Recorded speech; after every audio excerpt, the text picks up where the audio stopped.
इस वीडियो में सवाल नंबर 2 का हल देखेंगे जो कि बहुत इंपॉर्टेंट है सवाल नंबर 1 की तरह। इसमें क्या है बच्चों, 4 सेंटीमीटर और 5 सेंटीमीटर और 6 सेंटीमीटर भुजाओं वाले एक त्रिभुज की रचना कीजिए और फिर इसके समरूप एक अन्य त्रिभुज की रचना कीजिए जिसकी भुजाएं दिए हुए त्रिभुज की संगत भुजाओं की 2/3 गुनी हो। तो क्वेश्चन को आप लोगों ने पढ़ लिया, अगर नहीं पढ़ा तो वीडियो को रोक कर पढ़ लीजिए पहले, फिर हम लोग आगे चलते हैं। तो आप लोगों ने सवाल पढ़ लिया होगा। चलिए सबसे पहले हम लोग क्या दिया है, 4 सेंटीमीटर, 5 सेंटीमीटर और 6 सेंटीमीटर। जो सबसे बड़ी भुजा दी है उसको पहले आधार मान के हम लोग लाइन खींच लेते हैं। कितना है हमारा, 6 सेंटीमीटर। तो 6 सेंटीमीटर के हम लोग आधार मानकर यहाँ पर खींच लेते हैं। ये 6 सेंटीमीटर है, यानी यहाँ से यहाँ तक। ठीक है बच्चों, कहाँ तक, यहाँ तक। ठीक है, पूरी मत खींच दीजिएगा, फिर मत कहिएगा कि आंसर नहीं आ रहा है। तो इसको हम लोग नाम दे देते हैं ए बिंदु और बी बिंदु। अब उसके बाद में फिर कौन सी भुजा है, 5 सेंटीमीटर की। ठीक है, उससे छोटी भुजा 5 सेंटीमीटर की। तो सबसे उसके बाद में हम लोग क्या करते हैं, 5 सेंटीमीटर की दूरी भर लेते हैं। तो ये रहा बिंदु 0.5, यही है ना बच्चों। तो 0.5 को कहाँ तक ले जाना है, इस लाइन तक। ठीक है, ये हम लोग सही है, बिल्कुल सही है। तो बिंदु ए पर रखना है, कहाँ पर, बिंदु ए पर रखकर 5 सेंटीमीटर भरी हुई दूरी को चाप लगाना है कुछ इस प्रकार का। ठीक है, अब फिर सबसे छोटी भुजा क्या है त्रिभुज की, 4 सेंटीमीटर। फिर 4 सेंटीमीटर की दूरी भरनी है फिर से इसी प्रकार में। 4 सेंटीमीटर कितने बच्चों, 4 सेंटीमीटर की। देखिए यही 4 सेंटीमीटर है बच्चों। ठीक है, अब इस पे लगाना है, बी बिंदु पर रखकर हमको एक चाप लगाना है। ठीक है, ये लग गया। आज जहां पर ये प्रतिच्छेद कर रहे हैं उस पर हम लोगों को एक इन दोनों लाइनों को मिला देनी है। इसको मिला देना है इससे जाकर कुछ इस तरह से, और इसको मिला देना है इससे कुछ इस तरह से।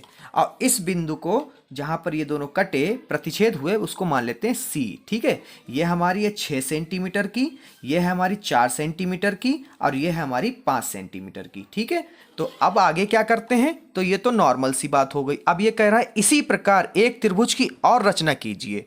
ठीक है, तो एक त्रिभुज की और रचना कैसे करते हैं वो भी देखते हैं इसी वीडियो में। इतना समझ में आ गया बच्चों। अब यहाँ पे 2/3 है, ये 2/3 कैसे हम लोग इसको करते हैं, 2/3 यानी बटे में है यानी अनुपात में है। किस में है, अनुपात में। तो 2 तिया 6, मतलब हमें नीचे कितनी लाइन खींचनी है, 6 सेंटीमीटर। कितनी, 6 सेंटीमीटर की। ठीक है, अब वो भी न्यून कोण की। ठीक है, कितनी बच्चों, 6 सेंटीमीटर की रेखा खींचनी है हमको यहां तक। ठीक है, कुछ 6 सेंटीमीटर की। ये 2/3 था, 2:3 किया, 2 तिया 6 करा। कितने बिंदु इस पे देने, 3। कितने कितने, 2-2 सेंटीमीटर। कितने कितने के, 2-2 सेंटीमीटर के। ये रहा हमारा 1, और ये हमारा रहा 2, और ये हमारा रहा 3। ठीक है, 2-2 सेंटीमीटर कितने बिंदु दे दिए इस पे, 3। और जिनके नाम क्या होंगे, x1, x2 और ये x3। अब x3 को क्या करते हैं, पहले वाले सवाल की तरह अगर आपने देखा है, बी बिंदु से मिला देते हैं।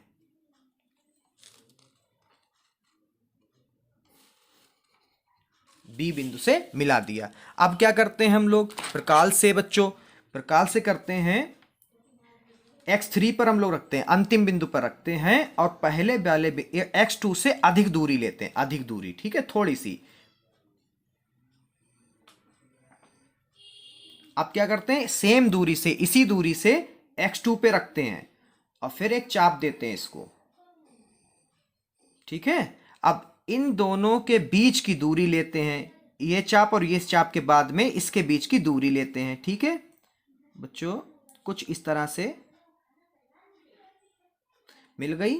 अब इस पे रखिए और इसको यहां से काट दीजिए। ठीक है, ये कुछ इस तरह से कटा। अब क्या करते हैं, जहां पे कटा उसको लाइन खींच देते हैं। अब हमें एक नया बिंदु प्राप्त हुआ।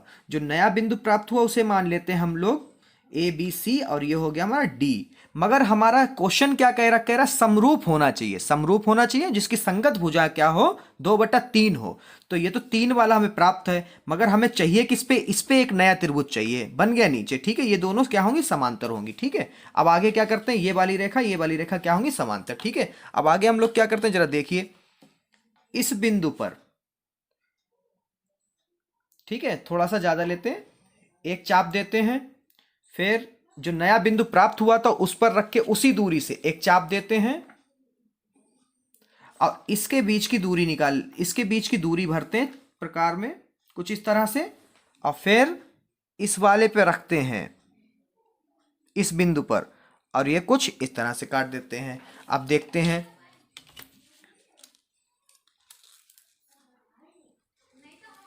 ये कट गया, ठीक है, बिल्कुल सही बना हमारा। अब सी डी के बाद क्या आएगा, ई बिंदु, इसको दे देते हैं, ठीक है। अब ये जो है हमारे इतना ये क्या है, 2 अनुपात में, कितने अनुपात में, 2 अनुपात में। अब ये बड़ा वाला जो है ये पूरा त्रिभुज इसको और इसको मिला लोगे तो कितना हो जाएगा, ये 3 अनुपात में है। यही कह रहा 2/3 गुनी हो, तो ये 2 है और ये 3 है। अब इसकी रचना कैसे लिखते हैं वो भी आपको बता देते हैं, ठीक है बेटा, इसी वीडियो में। तो इसके रचना चरण कैसे होंगे। नंबर 1, एक त्रिभुज ABC की रचना इस प्रकार कीजिए, जहां AB जो है 6 सेंटीमीटर, BC जो है 4 सेंटीमीटर और AC जो है 5 सेंटीमीटर है। नंबर 2 में एक AX3 इस प्रकार खींचिए कि कोण CAX एक न्यून कोण हो। CAX जो है दोनों के दोनों क्या हो, 90 से कम हो। और तीसरा जो है हमारा यहाँ पर AX3 पर 3 बिंदु X1, X2 और X3 अंकित किए, ठीक है, X1, X2 और X3 हमने अंकित कर लिए। नंबर 4 में हमने क्या करा, X3 और B को मिलाया, X3 और B को क्या करा, मिला दिया। नंबर 5 में B से एक रेखा BC के समांतर खींची, बिंदु B से एक रेखा जो है हमने खींची जो BC के समांतर हो। देखिए एक रेखा, अब इसको खींचने के लिए ये वाली, इसके समांतर कौन सी रेखा खींचेंगे, DE खींची, जो ED मतलब E और D को कहां पे मिलाया, D पर, कहां पे मिला दिया, D पर मिलाया, अतः हमें 2 त्रिभुज प्राप्त हो गए। एक मिला AED, हमने बताया था ये 2 अनुपात होगा, ठीक है, ये 2 है अनुपात में। ACB कितना, 3, तो 2:3। अगर हम लोग इसको बटे में लिखें AED बटा ACB बराबर 2/3 आ जाएगा हमारा, 2/3, ये जो क्वेश्चन में कह रहा था, ठीक है बच्चों। तो इस प्रकार के इसके रचना चरण होंगे। आशा करते हैं ये भी क्वेश्चन समझ में आया होगा। समझ में आया तो अगर वीडियो को लाइक नहीं किया, भूल गए आप लोग, तो वीडियो को लाइक कर दीजिए और आज से सवाल आगे देखते रहिए।